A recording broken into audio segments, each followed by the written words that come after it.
Skandali i madh në kombëtaren polake. Robert Lewandowski nuk do të luajë më me Poloninë derisa trajneri Mikael Probierz të largohet. Gjithçka nisi pas vendimit të trajnerit për të lënë Zelinskij jashtë listës. Lewandowski e quajti këtë një mungesë totale respekti dhe refuzoi të grumbullohej me ekipin. Në një postim zyrtar në profilin e tij në Twitter ose X, Leva shkruajti: "Kam humbur besimin e trajnerit, nuk do të jem më pjesë e kombëtarës për sa kohë ai është në krye."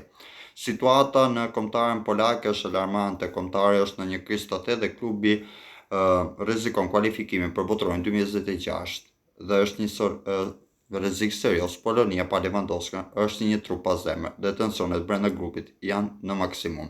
Kush ka të drejtë sipas jush, Lewandowski apo trajneri?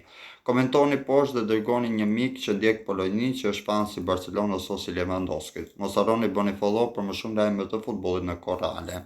Lini komentin tuaj, bëni follow dhe shpërndajeni videon.